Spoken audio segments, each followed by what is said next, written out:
Have you ever felt like you were at your breaking point? I know I have. I've been publishing for 10 years now, and I have thought about quitting so many times. But the one time I'd like to talk about today was my absolute breaking point. Now, if you don't know who I am, my name is Katlyn Duncan, and I'm a hybrid author, which means I publish both traditional and independent books. Here on my channel, we talk about the writing process and all the bookish things. Did you know I had merch?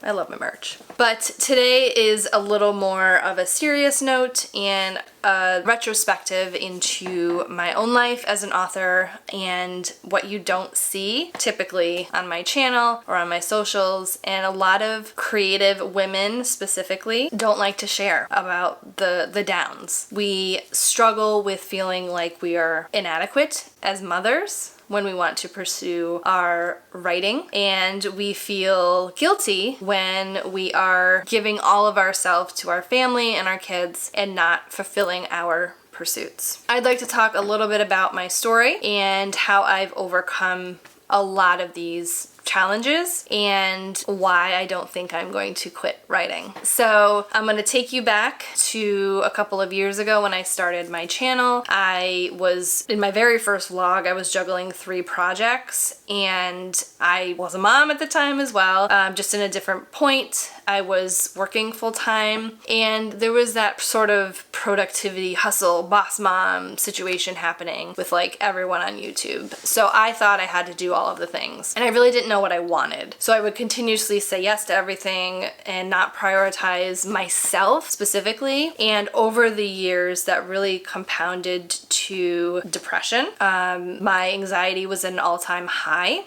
I am diagnosed with anxiety, so like I'm not being facetious, and my ADHD came to a head, and I'm also diagnosed as well. So a lot of things were happening in my mind that I wasn't expressing to my husband, I wasn't expressing to my family, and I was just holding it all in. So when it came to a head, I thought about quitting. I thought about quitting writing, YouTube, everything. And at times I thought about, what if I didn't have this family? I could do all of the things, and those types of sacrifices don't need to be made. Things needed to shift a little bit. I needed to learn some of the things I'm going to talk about here. It was a lot, and I didn't feel like a whole person. And I didn't really have anyone specific to talk about it with, because we are, as writers and women, very unique in many ways, but we're unique in that we tend to be the primary caregiver. We tend to take over a lot of responsibility. We tend to sacrifice ourselves for the other people in our lives. And by sacrificing ourselves, we sometimes lose ourselves. And I felt so lost. I didn't feel creative. I wasn't happy. On the outside, I was happy, but I was storm clouds on the inside of my head. How did I come out of this? So the first step for me was creating boundaries. Now, boundaries can be established by time. I was frequently melding all of my time together, my family time, my work time, my me time, which didn't really exist, my writing. Everything just sort of was happening all at once in my head, and I never felt like I could catch up. And also boundaries when it comes to people in my life. I was saying yes to a lot of things when I should have been saying no. And one of my biggest things now is it's always a no until I can be convinced it's a yes, because I understand what's important in my life, and I think it's super important to establish your values, and if things don't align with those values,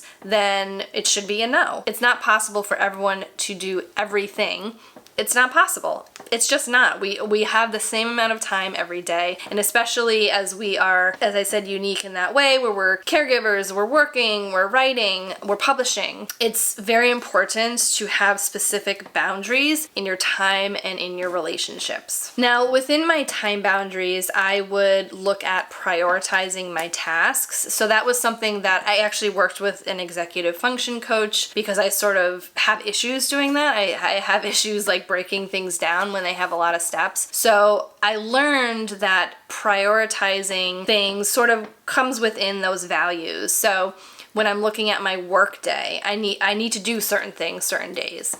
it has to. If I want to get paid, I have to do these things. Learning how to do that and learning about time tracking in mini environments, which I will talk about till the end of time, I think. Understanding what the time boundary was and then the time within that boundary and the mini environments that I work in to increase my focus, because I am someone who can just easily fall into a focus hole, whether it's important or not. So by prioritizing what's important for these times, these time boundaries versus what's not, was a very, very big step. So establishing the things that you need to be doing versus the things that you want to be doing but aren't super important. So sort of categorizing things into things that you need to be doing and things that you don't need to be doing was super important for me to be able to do all of the things I needed to do within the time boundary and not feel overwhelmed when like it bled into other areas of my life. And a quick question for you, do you struggle with figuring out what's super important in your life or creating time boundaries? I'd love to know in the comments below. The next step for me was a big one, and it was delegating / automating. So a lot of the repeatable things that I do in my life, especially in my work, it was such a time waste to be able to have to use my mental energy to do the same thing over and over and over again. So creating systems was a big thing. I'm a systems person, and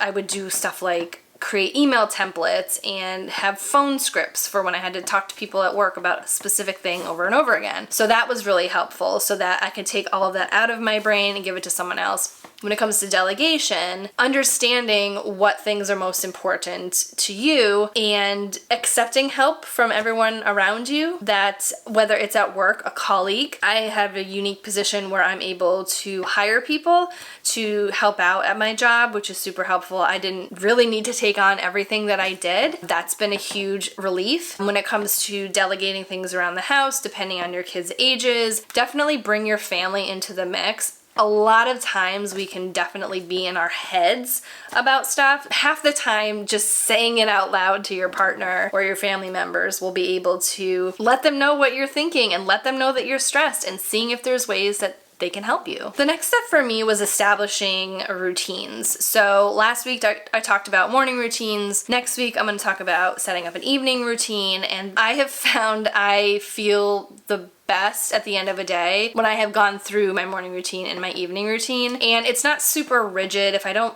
manage to do one or two things, that's totally fine. But I know that I'm successful at the end of the day. I feel really good about my day if I go through my routines. My home is clean, my workspace is clean, I feel refreshed, and that is something that really worked for me. And one of the things that I took so long to establish, and I talk about in my From Chaos to Control method course for published author moms, is really incorporating self-care into your life. Self-care is a non-negotiable. Say it to the back of the room. It's non-negotiable. As a mother and as a creative, we cannot run on empty, because we are not present as a parent and we don't have any creativity to put out into the world. So self-care every single day. 5 minutes, an hour, 2 hours, whatever. You need to do things for you. So once you establish things that you can do for yourself, so I recommend making a list. I call this a self-care menu, where you basically make a list of everything that you love to do, whether that's going outside for a walk or reading a book or watching your favorite TV show. These are things that re-energize you and that have to be done daily. It's a must. I'm telling you, it's a must. So if you want more tips on how to sort of create these time boundaries, I have a free downloadable PDF in the description box below. It's called Mastering Motherhood and Publishing,